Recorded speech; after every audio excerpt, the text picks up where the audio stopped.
Muy buenas tardes y muchas gracias por venir. Consejera, muchas gracias por acompañarnos.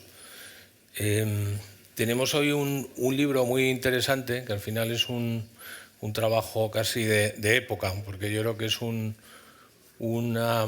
mensaje muy valiente en un momento en el que hay muchas cosas que están sujetas a un reto fundamental, pero yo creo que la sanidad y la nuestra, y la que nos tiene que ver con todos, pues es una de las cosas más importantes en nuestro futuro. Y yo creo que Ignacio Riesgo ha hecho honor a su apellido y se ha lanzado a escribir un libro muy valiente. Me decía hace un poco que precisamente su condición actual, un poco más alejado de todas sus responsabilidades, pues le ha permitido poner en este libro las cosas como son. Y de ahí yo creo que ese título de La sanidad al desnudo, que es una promesa de por lo menos de transparencia y de claridad. Ignacio ha estado en todas las partes de la medicina, ha sido doctor en medicina, ha sido médico 11 años, gestor sanitario y luego durante muchos años también consultor, con lo cual ha tenido todas las perspectivas. Y bueno, yo creo que todos entendemos este libro y el legado que estás dejándonos, o estás metiendo ahí todo tu saber y toda tu carrera, pero te tengo que preguntar, siempre que viene alguien aquí a contarnos su libro, yo siempre hago la misma pregunta, que es: Ignacio, ¿por qué escribir este libro? Buena pregunta. Bueno, en primer lugar, quiero agradecer a Gadea y a Santiago el que me han dado la oportunidad de participar en este prestigioso foro. Además, me gusta especialmente que no sea, aunque hay algunos sospechosos habituales, muchas gracias, consejera, por estar aquí, pero aunque hay algunos sospechosos habituales de sanidad, predominantemente es no sanitario. Y eso me gusta especialmente porque sanidad es un mundo muy endogámico.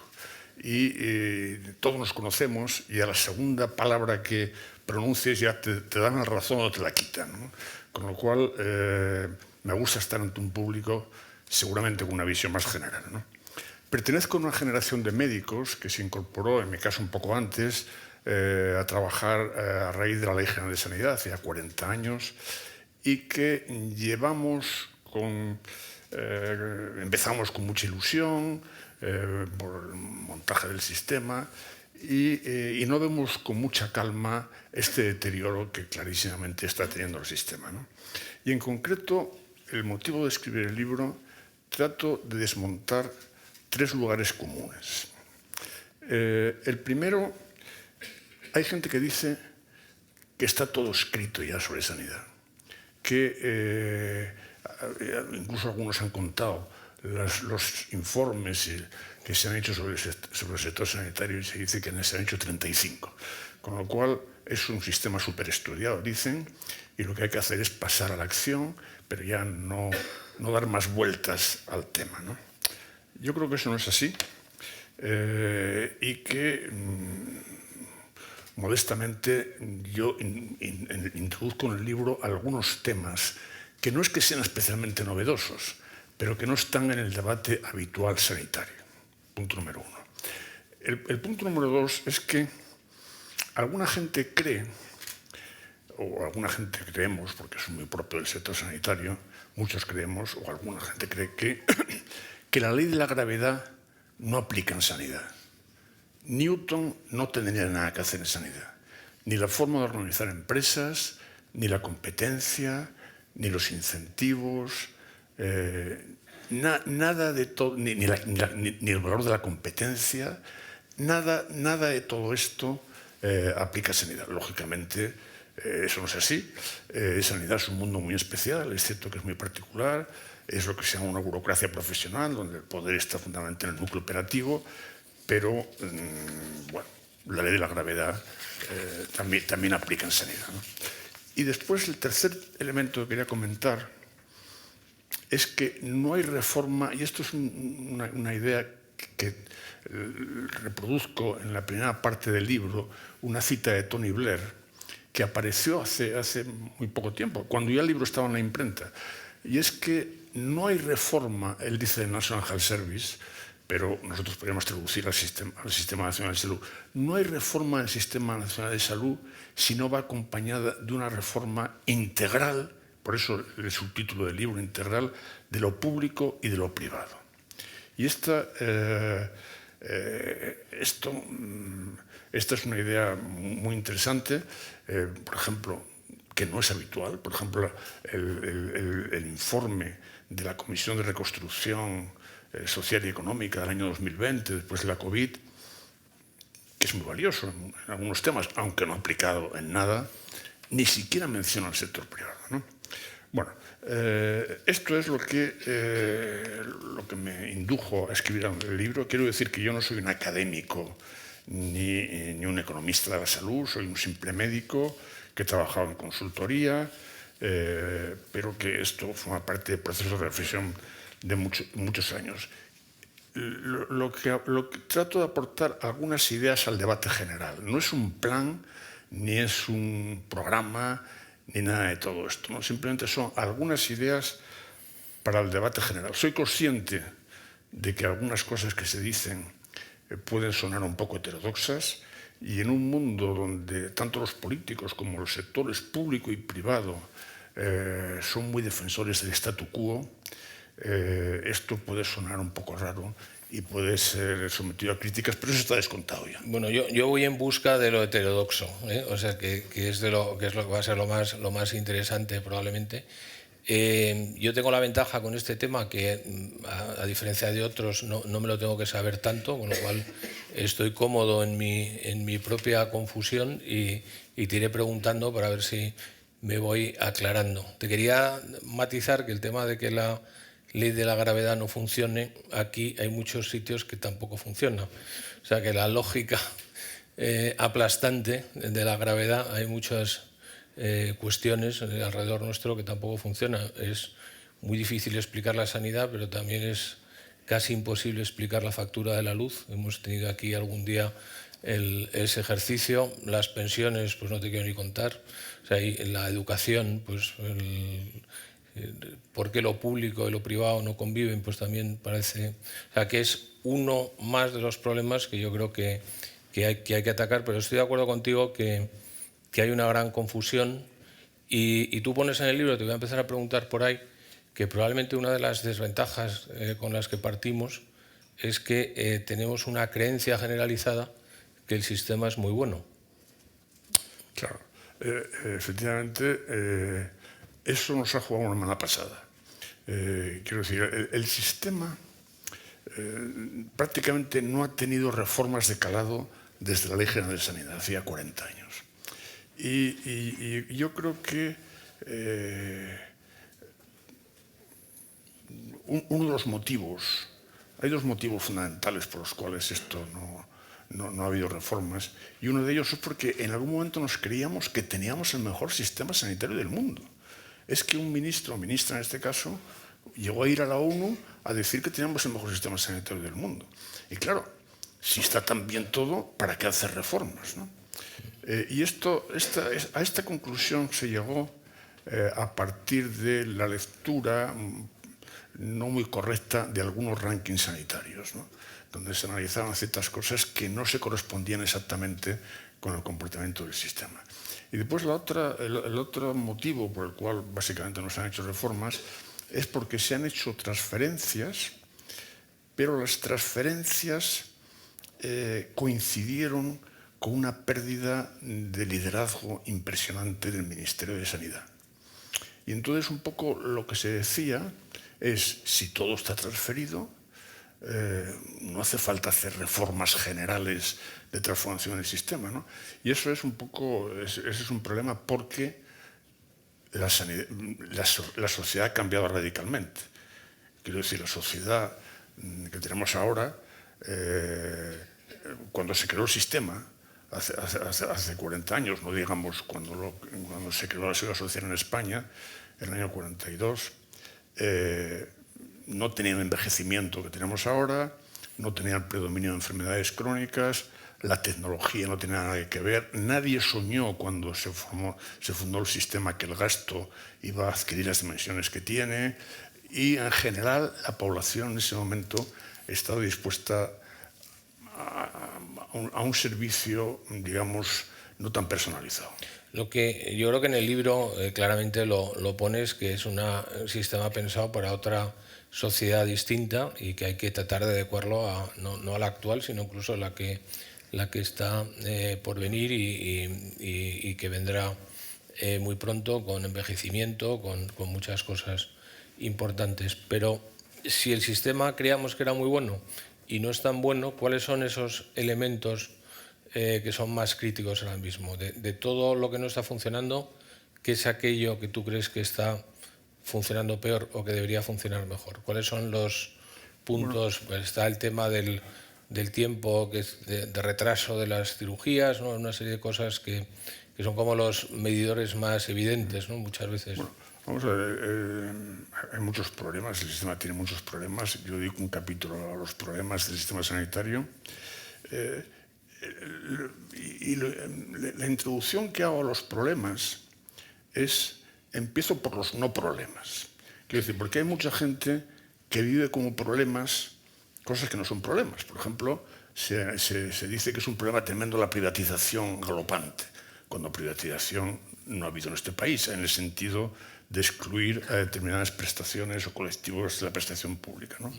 O se ha dicho que el gasto farmacéutico es el gran problema, cuando tenemos el 33% menos del gasto per cápita de la eurozona.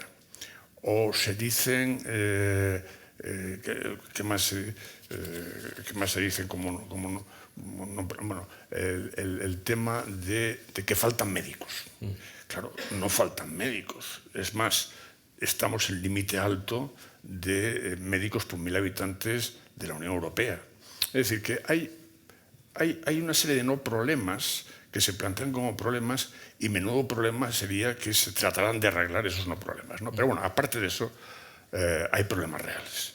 Hay problemas en la salud pública. La salud pública, a raíz de la pandemia, nos dimos cuenta que estaba infradotada. Y después hay problemas en la asistencia, fundamentalmente las listas de espera. La lista de espera es un tema muy grave. Y genera un descrédito de los dirigentes y de los profesionales tremendo. El sistema está poco adaptado a los pacientes crónicos, porque los pacientes crónicos tienen que moverse mucho por el sistema de distintos especialistas, atención primaria, especializada, servicios sociales, y es muy difícil ese movimiento, la compartición de la información entre esos grupos. Hay obsolescencia de tecnologías, hay retrasos en la incorporación de tecnologías, hay malestar profesional y hay, sobre todo, un modelo de gestión que no se corresponde. El sector público está gestionado directamente por la administración. No es una empresa, es una parte indiferenciada de la administración. Y eso es un problema, porque la administración está preparada para un entorno de menos cambios, y las instituciones sanitarias son instituciones que requieren cambios permanentes de tecnología, de prestaciones. Y esa idea que te quería preguntar, yo creo que la he reescrito como instituciones sanitarias colonizadas por la administración. Colonizadas por la administración. Como una cultura que no es precisamente, que tiene una vocación de eficiencia, que además no tiene los incentivos adecuados y que está contaminando algo que sí tiene que tener ese afán de ir mejorando, esa medición del éxito y de retribución de los incentivos. Pero esto, y perdona que haga el matiz, aunque lo veis muy claro en la sanidad, pero otros que vemos también, otros entornos, también pasa. O sea, que esa idea de que las instituciones, no solo las sanitarias, quedan colonizadas por una cultura de administración, es más generalizado. Puede ser más generalizado, pero lo que se da en sanidad es especialmente grave, en mi opinión, porque no es ya que la mayor parte de la administración de la sanidad pública esté gestionada directamente desde la administración, que está preparada para otras cosas, sino que además se sustrae a la gestión sanitaria nada menos que la gestión económica y la gestión de recursos humanos. La gestión económica porque el presupuesto se elabora por la administración y no solamente el presupuesto, dividido en partidas, es decir, lo que es la elaboración presupuestaria, que es una parte fundamental de cualquier empresa, no se hace de las instituciones sanitarias, y la gestión de pagos tampoco, con lo cual no se puede llegar a acuerdos con los proveedores para pago más rápido y este tipo de cosas. Y en segundo lugar, en cuanto a recursos humanos, eso está colonizado por las consejerías de la función pública. De tal manera que ni las plantillas, ni la selección del personal, que se dice pronto, se hace desde las propias instituciones sanitarias. Entonces, por eso yo creo que el cambio que habrá que introducir es más del conjunto del gobierno, fundamentalmente de las consejerías de Hacienda y de Función Pública, que de la Consejería de Sanidad. Y claro, esto es un cambio muy importante porque Sanidad es el 40% del presupuesto y Hacienda está acostumbrada a gestionar directamente ese 40% del presupuesto. El desarrollo de esta idea nos lleva a una lógica que tú planteas en el libro del monopolio público, que al final lo público, la sanidad pública aspira a ser monopolista, por eso le gusta poco el desarrollo de la parte privada, y llegas a plantear la idea en el libro del secuestro de la sanidad. O sea, la administración está secuestrando la sanidad. Sí, es lo que hemos comentado, pero después está... vamos a ver, tengo muchos amigos que defienden que, yo estoy de acuerdo con ellos, lógicamente, que el sistema hay que transformar, me refiero a las instituciones sanitarias, hay que transformarlo hacia algo parecido a empresas públicas. Estoy hablando de empresas públicas, no estoy hablando de privatizar nada, evidentemente. Y superar el modelo de personal que son funcionarios, respetando, por supuesto, los derechos adquiridos de los previos, ¿no? Yo estoy de acuerdo con eso, pero creo que eso por sí solo no solucionaría o no cambiaría muchas partes de la cultura del sistema. Que el sistema tiene grandes valores, pero tiene también muchos problemas por ese motivo que hemos comentado. Si no se rompe la lógica del monopolio público. Esto es un poco la idea. Si no se introduce la libertad de elección del paciente y la competencia entre instituciones. En Madrid se ha dado libertad de elección de hospital en el ámbito público, pero también esto tal vez podría extenderse.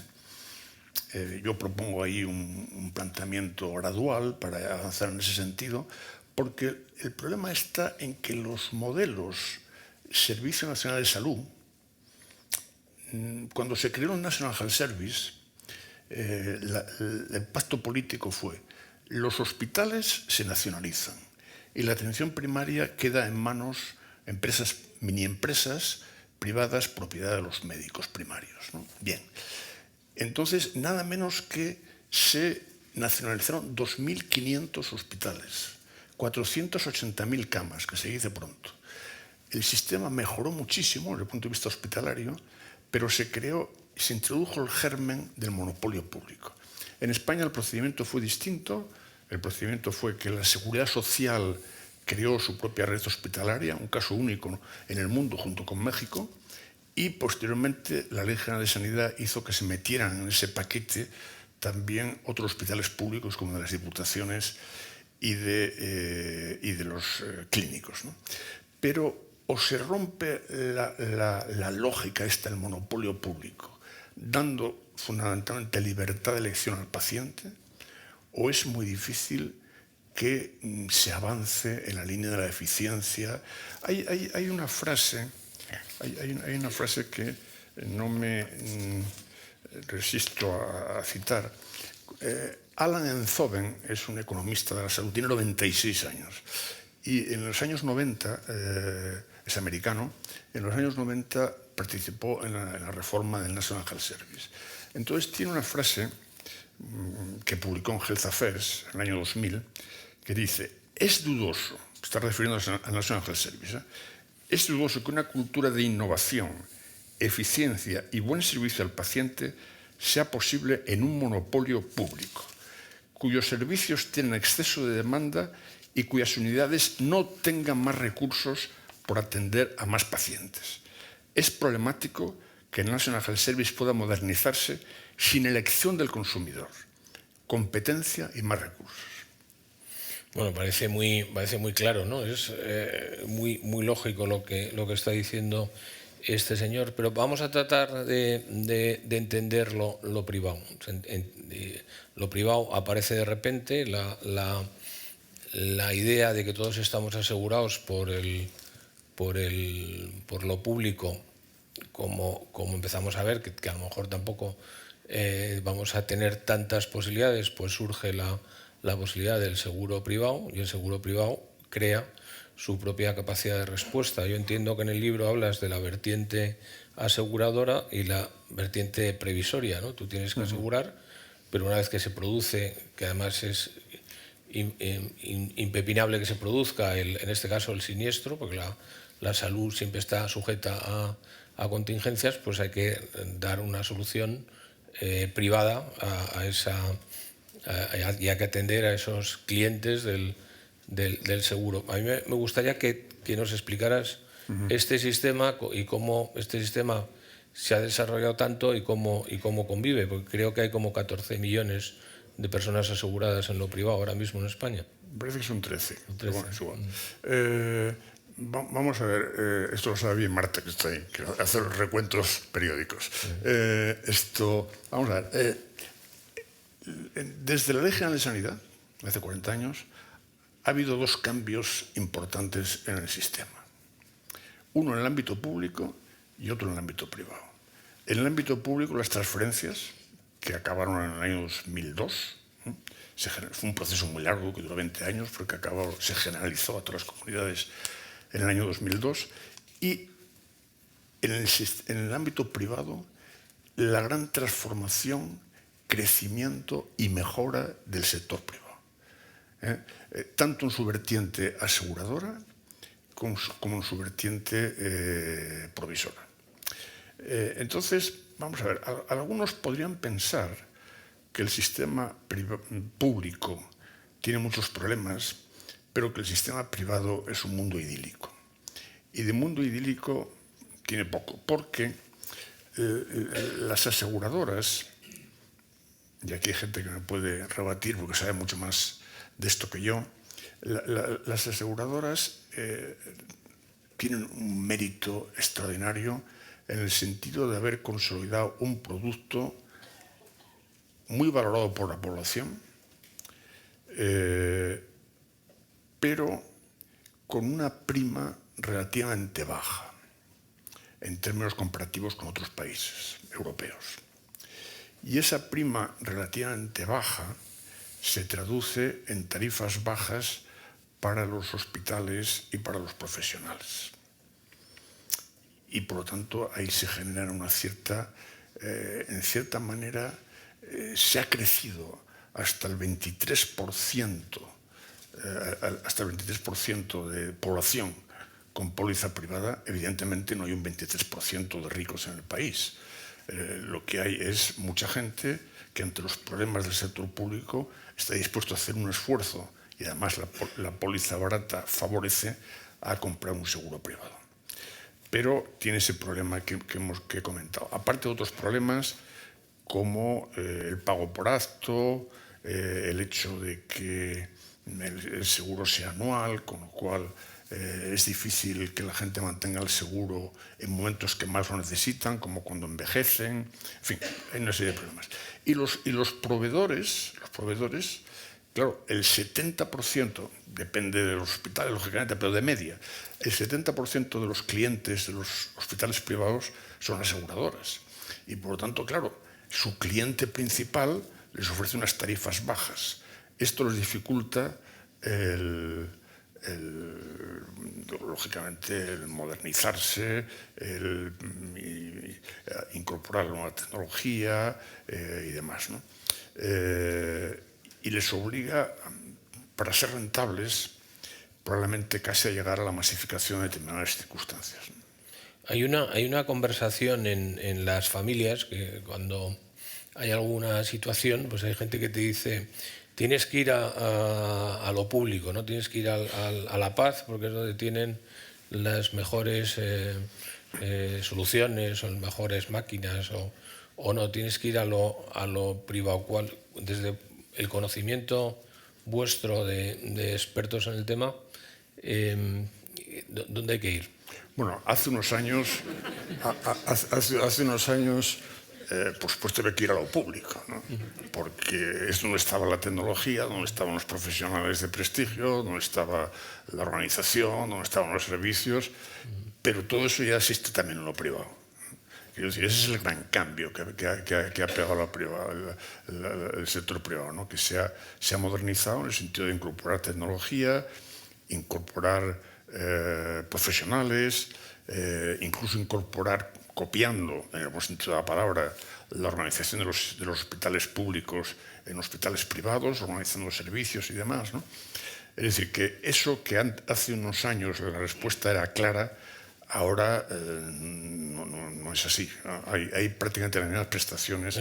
Si en lo privado, en teoría, te reciben antes, te tratan mejor y encima la tecnología, el I+D está igual o por delante y es eficiente porque los precios cuadran, el mercado ajusta. ¿Por qué no asumimos que ese modelo es mejor que el otro? Bueno, digo, modelo de gestión, independientemente de quién lo pague, claro, porque el Estado podría pagar por atención, pero hacerlo a una solución que fuera eficiente, ¿no? Claro, vamos a ver. Yo esto lo comento en el libro. Vamos a ver. Hay una doble aproximación a lo privado. Ambas legítimas y además compatibles en la misma empresa, que es identificar un nicho rentable por las razones que sean, porque no esté cubierto por el seguro público o por las razones que sean. Me refiero a fertilización in vitro, me refiero a la cirugía plástica, me refiero a determinadas partes de la oftalmología, me refiero a la medicina deportiva, ese tipo de cosas, ¿no? Bueno, ahí se puede funcionar perfectamente, prácticamente sin ninguna relación con lo público, ¿no? Y después está los que tienen la voluntad, bien desde la parte aseguradora o desde la parte provisora, de ofrecer un servicio integral sanitario, ¿no? Ya no un nicho concreto, sino un servicio integral, ¿no?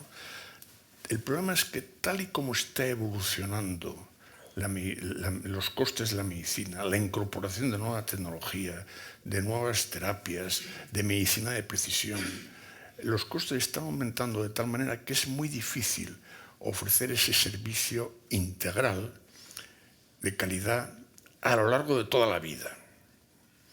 Es por lo que incluso sigo con... Sí. Es por lo que yo comento como idea.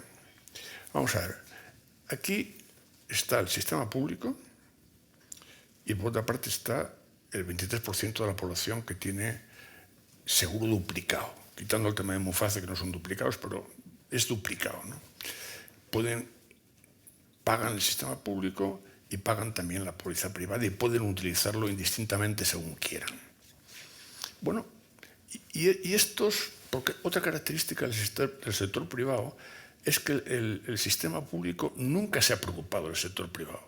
Ahora se ha encontrado con el elefante en la habitación, pero nunca había prestado la más mínima atención al sector privado ninguna administración, ni la del Estado, del Ministerio, ni las autonómicas. Entonces, cabe la posibilidad de que esto siga así, un sector privado, un sector público muy congestionado y un sector privado con muchas dificultades para dar una asistencia integral a la persona. cabe la posibilidad, como existe en algunos otros países, de que se ofrezca la posibilidad, voluntariamente, claro, a la gente que está cubierta por el seguro privado, hacerle probablemente alguna deducción fiscal que pasaría a la aseguradora sanitaria con el fin, con la condición de que no utilizaran el sistema público. Esto es lo que ocurre en Alemania, esto es lo que ocurre en Holanda, esto es lo que ocurre en Suiza. Los países donde la mayor per cápita en gasto en el seguro sanitario privado son aquellos en el que parte de ese seguro es financiado por el sistema público. El sistema público, por supuesto, no se pasaría al 100% del coste per cápita público. El sistema público quedaría más descongestionado de la población que elige esa opción, y el sistema privado quedaría reforzado. Lo que pasa es que esa puede ser una idea peligrosa, ¿no? Porque puedes renunciar al sistema público y que la transferencia económica no sea suficiente para que el privado hay que hacerlo muy bien, y por supuesto todo, ¿no? Hay que hacerlo muy bien, y por supuesto requiere un cambio regulatorio impresionante, ¿no? Yo te quería preguntar por el sistema privado. En el sistema privado hay, o sea, hoy por hoy, en la historia de los últimos años, hay un protagonismo mucho más grande del hospital que del médico. Yo me imagino que aquí habrá muchos médicos. El médico, que es el que, bueno, pues es el actor fundamental en la salud, no se ha organizado tan bien como se han organizado las empresas que al final pues gestionan los hospitales, y eso de cara a futuro, que no tiene nada que ver con la regulación, yo lo veo mucho más como un tema de estrategia empresarial. ¿Piensas que puede cambiar? Yo creo que el médico también es una profesión muy vocacional, con lo cual el concepto de empresa a muchos con los que yo he hablado les suena como que está renunciando a algo, pero en todo caso, y te meto otro elemento adicional, es la inteligencia artificial aquí y en la parte privada, no lo que tenemos que pedirle al político que legisle, sino la parte privada, que se tendrá que organizar el mercado de la forma más eficiente.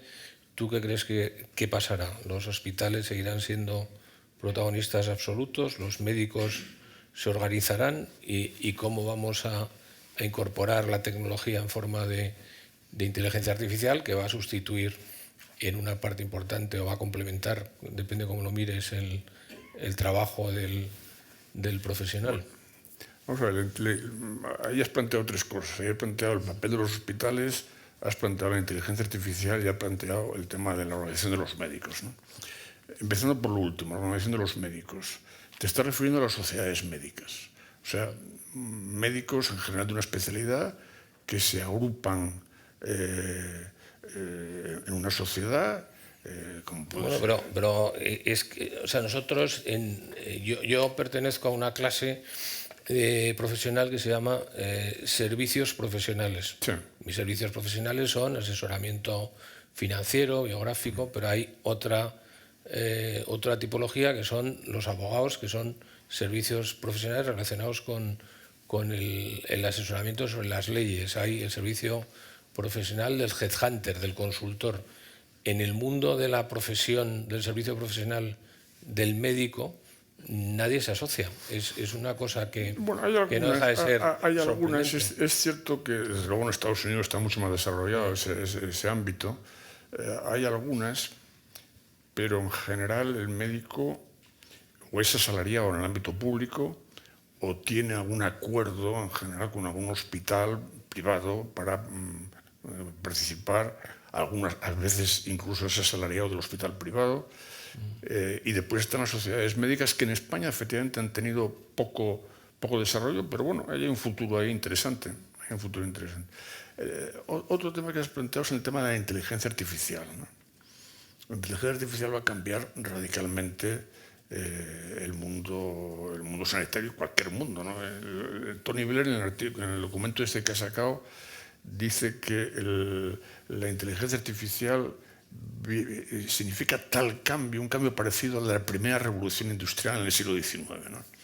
Entonces, qué duda cabe que en el diagnóstico, en las recomendaciones terapéuticas, en todo, va a cambiar el papel del médico. Quiero pensar que el médico mantendrá algún papel, sobre todo de comunicación con el paciente, ¿no? Pero vamos a ver si eso es así, ¿no? Yo creo que la inteligencia artificial en este modelo de sociedad profesional obligará a los médicos a no ser tan independientes, porque van a tener una necesidad de apalancar una tecnología que será cara, que será difícil de acceder, que no será obvia de tener el conocimiento para usarlo, y quizá en el mundo de la medicina siempre hablamos de paciente, en el resto de sociedades profesionales hablamos de cliente.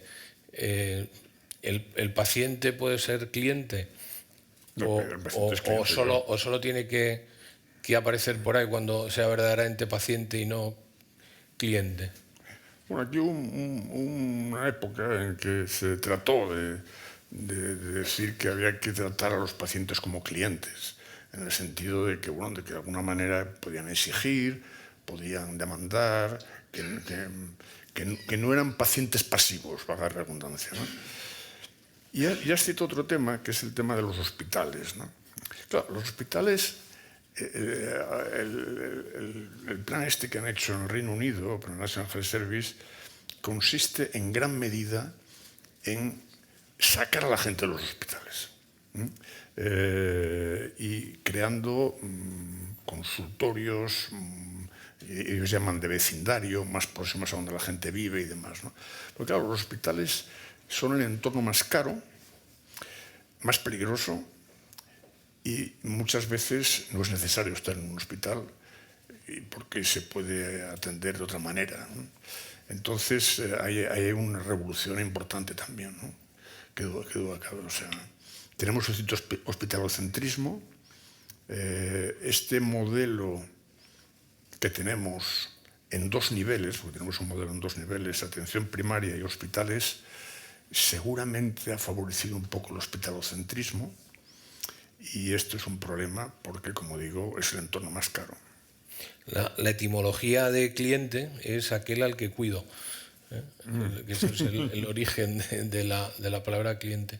Vamos a dejar la parte privada, vamos a volver a la parte pública. Has planteado antes el problema de las transferencias y las autonomías. Hay cosas también que nos resultan muy extrañas a mucha gente, que tienes un accidente en la provincia de Toledo y no puedes ir a la provincia de Ávila que está al lado, que es donde estás, porque es otra autonomía. ¿Hasta qué punto el sistema está debilitado por el fenómeno autonómico, y esto tiene algún viso de cambiar? ¿Hay alguna forma de hacerlo aunque no haya una ley nacional? ¿Las comunidades podrían colaborar? Vamos a ver, buen tema. El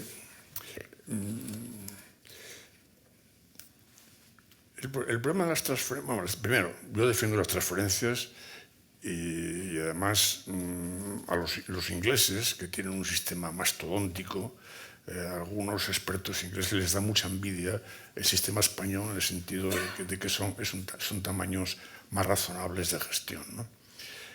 Pero dicho eso, las transferencias se hicieron sin crear órganos de cohesión del sistema. Entonces hay gente que dice que en vez de un sistema tenemos un conjunto de sistemas más o menos coordinados, ¿no? Yo creo que ahora yo creo que el sistema como tal tiene que tener algunos elementos comunes que se gestionen. Y eso que acabas de decir es muy cierto. Es más fácil ir a Copenhague, a un hospital en Copenhague, pagando un español, pagando el Estado español, que ir a la provincia de al lado. Entonces, hay problemas también con las farmacias, hay problemas con la compartición de la información entre comunidades, incluso dentro de las comunidades. En fin, hay muchos problemas. Y lo que hace falta es que se gestione lo que es común al Sistema Nacional de Salud. Hay muchas cosas que no son comunes. Yo creo que es común, por lo menos, la cartera de servicios, la movilidad de los profesionales, la interoperabilidad de la información, la transparencia. Todas esas cosas son comunes. Y no se ha montado una arquitectura, porque se intentó hacer con la ley de cohesión y calidad, pero ha fracasado en ese sentido. Los instrumentos que impulsó la ley de cohesión y calidad no fueron eficaces. Y hace falta esa gestión de lo común, que yo creo que corresponde al Ministerio. Hay gente con una visión más confederal que dice que corresponde al Consejo Interterritorial del Sistema Nacional de Salud, pero yo discrepo de ese punto. Lo explico en la arquitectura institucional que comento en el apartado.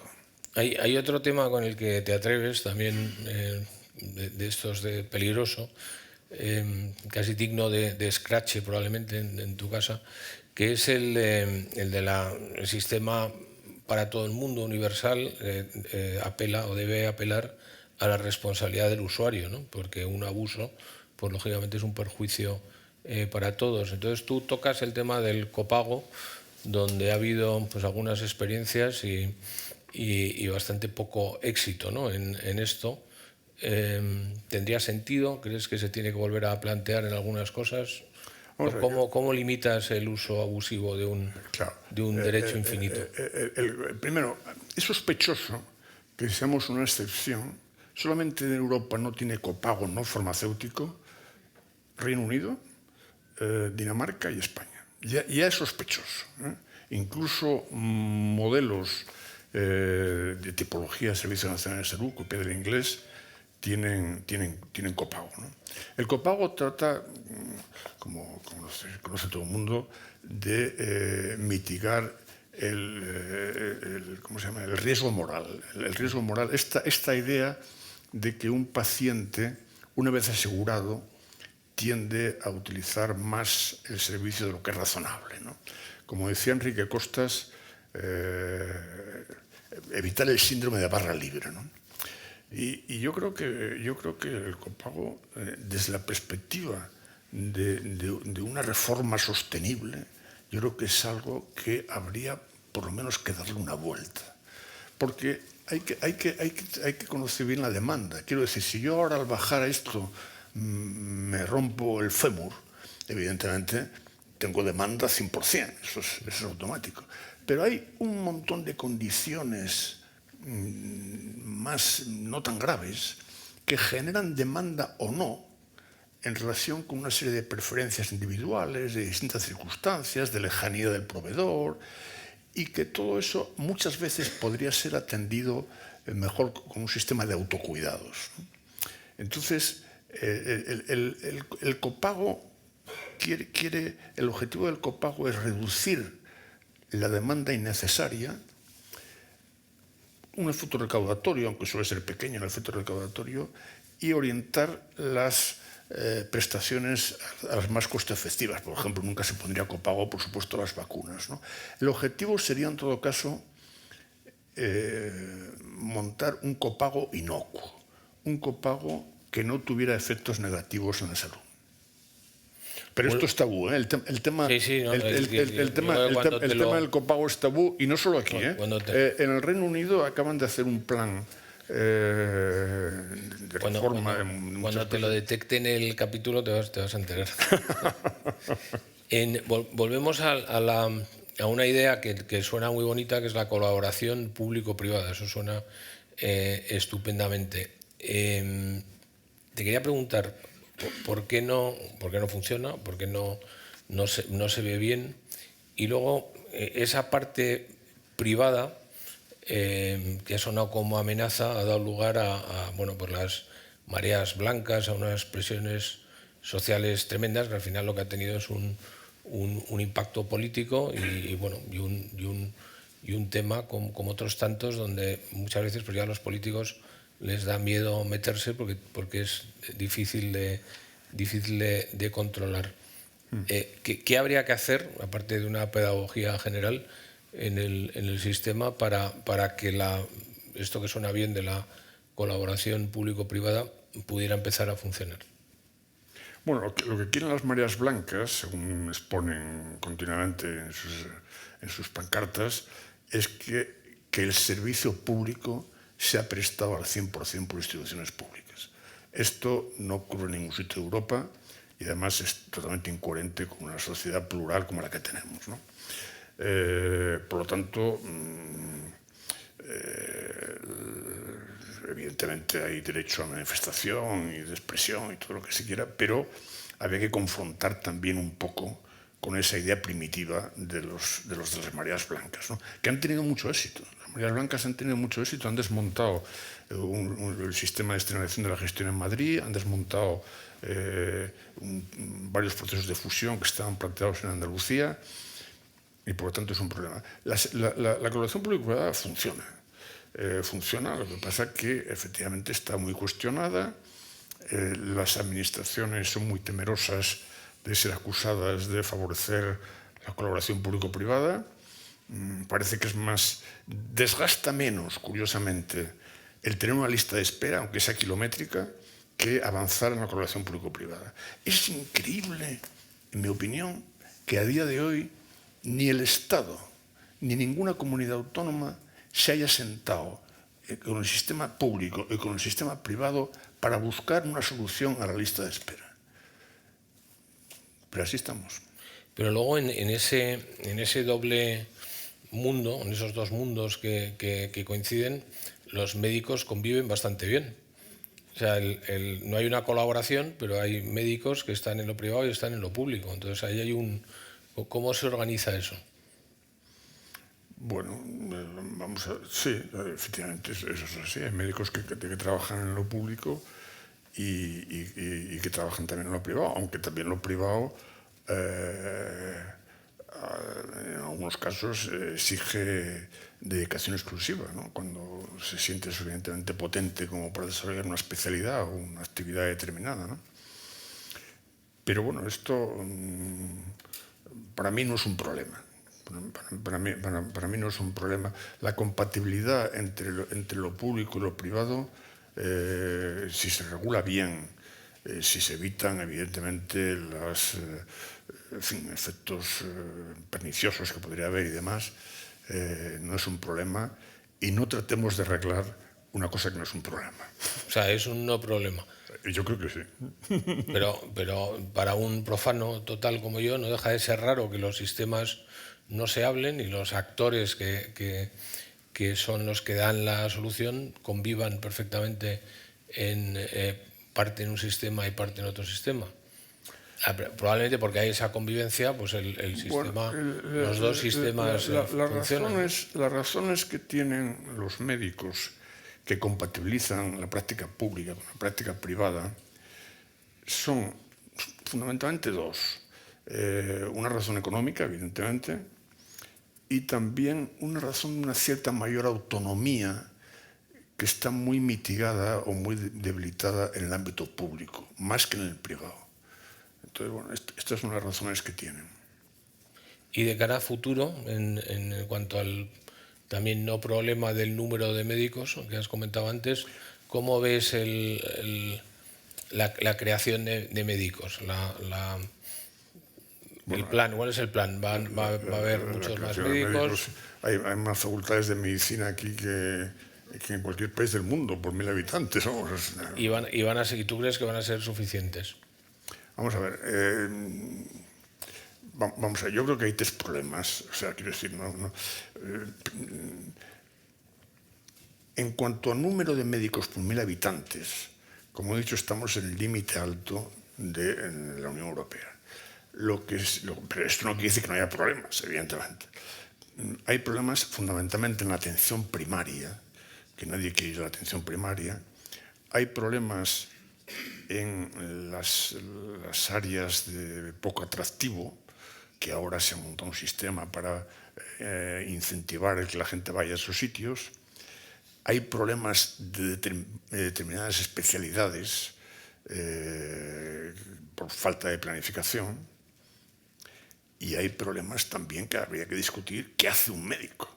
Porque muchas cosas que hace un médico las podrían hacer otros profesionales, fundamentalmente las enfermeras. Ahí tenemos unas enfermeras perfectamente cualificadas que podrían hacer gran parte de la actividad médica, ¿no? Yo creo que por ahí está el problema. El problema, en mi opinión, no se resuelve a base de generar médicos en cantidades ingentes que podrían llegar a producir paro médico como llegamos a tener en algún momento en este país. ¿Y eso quién lo piensa? O sea, ¿quién es qué organismo, qué personas se juntan y piensan la estrategia de los próximos 20 años para los médicos? Vamos a ver, sí, el Ministerio de Sanidad, teóricamente, y el Ministerio de Educación planifican las plazas. Hay gente aquí que sabe más de esto que yo.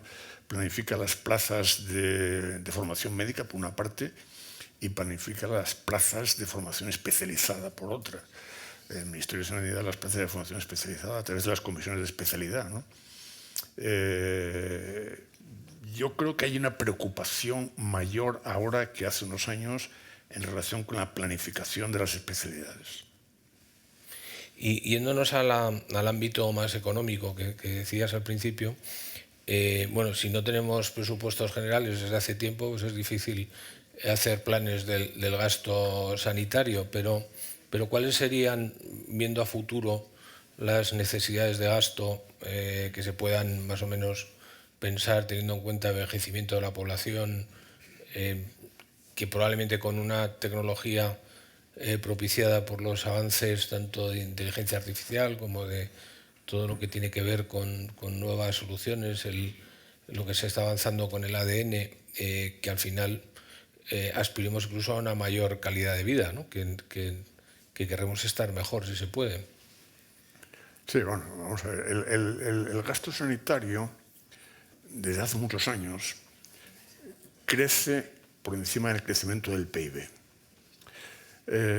Claro, esto no puede ser indefinido, porque si fuera indefinido, todo el gasto sería sanidad, lo cual es absurdo, ¿no? Teniendo en cuenta que además la sanidad compite con otras partidas del gasto que también influyen en la salud, como la vivienda, como la educación, como la seguridad vial, como la seguridad laboral, etc. Dicho esto, es previsible que siga creciendo el gasto sanitario por encima del PIB.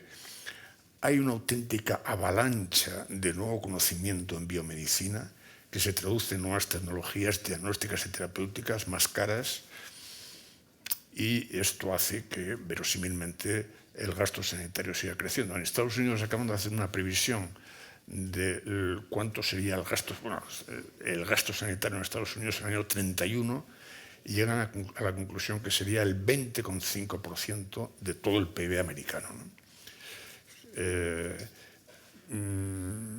Se me ha ido el santo al cielo. Había otra pregunta que me habías hecho en cuanto al gasto. Bueno, dicho eso,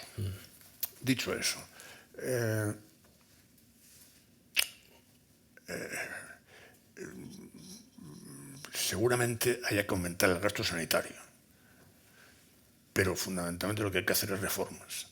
Quiero decir, el gasto sin reformas no aporta mucho, ¿no? Este es el tema. Respecto a las reformas, hay una frase tuya que el sistema requiere en cirugía mayor, que dices. Y en algún capítulo al final del libro lo que nos hablas es dos tipos de reformas que defines como reformas comprensivas, que entiendo que son más radicales, y reformas graduales. Hay mucha gente que prefiere ir a poquitos y eso, desde tu punto de vista, no va a cambiar nada. Eso lo comento en el sentido de que la Ley General de Sanidad sí que fue una reforma comprensiva, pero las bases que creó la Ley General de Sanidad o las reformas que se hicieron en la época de la Ley General de Sanidad, porque no todas vienen de la ley, que son básicamente los principios, que son básicamente cobertura universal, financiación pública vía impuestos y gestión descentralizada, yo creo que están vigentes y no hay por qué tocarlos. Pero eso no quiere decir que no haya que hacer reformas. De hecho, los problemas del sistema, en mi opinión, para los pacientes y por los profesionales, es por la ausencia de reformas. Pero reformas no comprensivas, reformas parciales de aspecto del sistema, sin tocar, en mi opinión, las bases, el modelo que está fundamentado en estos tres elementos. O sea, ¿qué tocarías y qué no tocarías? Tocaría fundamentalmente el modelo de gestión, tocaría el régimen de personal, tocaría la introducción de incentivos, tocaría el avance hacia la superación del carácter monopolístico del sistema público, tocaría en el sentido de avanzar en la colaboración público-privada, por ahí iría. ¿Y qué no tocarías? ¿Qué es lo que te parece de esas bases? No tocaría la financiación pública. O sea, nadie defiende, creo, que la prestación sanitaria sea un puro bien de mercado. En este sentido, defiendo y defiende la mayor parte de la gente, hay cierto consenso en relación con eso, el mantenimiento de la financiación pública, la gestión descentralizada, las transferencias son irreversibles y la cobertura universal. Una gestión pública eficiente con todas estas reformas que tú estás proponiendo convertiría la gestión privada en un mal negocio, ¿no? No necesariamente. La gestión privada tiene en general más capacidad de innovación que el sector público. Y entonces yo creo que, y por otra parte, la idea es, que es lo que ocurre en toda Europa, el servicio público no tiene por qué necesariamente ser ofrecido solo por el sistema público. Esta es un poco la idea. Y bueno, otra cosa que introduciría es el derecho de elección, eso por supuesto, ¿no? Eso va en la ruptura de la lógica del monopolio público.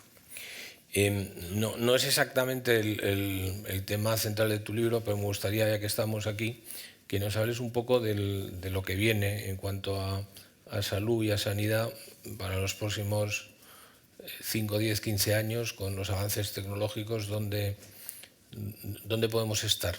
Desde el punto de vista de cosas que se curen, de longevidad, pero encontrándonos mejor, danos alguna noticia positiva. Como diría el otro, qué difícil es hacer predicciones sobre todo del futuro. ¿No? Sobre todo el futuro. Eso lo dijo un entrenador de béisbol americano, Yogi Berra. Vamos a ver, quiero pensar que la inteligencia artificial permita desarrollar. La inteligencia artificial, al parecer, es muy efectiva en el desarrollo de nuevos medicamentos. Quiero pensar que aparezcan nuevos medicamentos eficaces que curen mejor determinadas enfermedades. Quiero pensar que este concepto de envejecimiento saludable se imponga y se gestione desde la juventud, no solamente cuando uno es mayor. Quiero pensar que los hospitales reducirán su actividad en función de la actividad extrahospitalaria. En fin, estos son los cambios que mucha gente que está aquí conoce muchísimo mejor que yo. Pues Ignacio, muchas gracias. Yo creo que ha sido un buen aperitivo del libro, que yo creo que el libro, por supuesto, hay que comprarlo, hay que leerlo y seguramente tú vas a firmar ahora unos cuantos ejemplares arriba, que nos vamos a subir a tomar un vino. Enhorabuena por haber sido tan valiente. Yo creo que este tipo de debates hacen mucha falta y bueno, ojalá estemos en un momento donde se vayan a plantear verdaderamente reformas estratégicas en general en muchas cosas, y que me alegro mucho que tú hayas puesto en tu sector y en tu tema este granito de arena y a rodar esa discusión que se tiene que producir. Quería que te despidiéramos con un fuertísimo aplauso. Muchas gracias.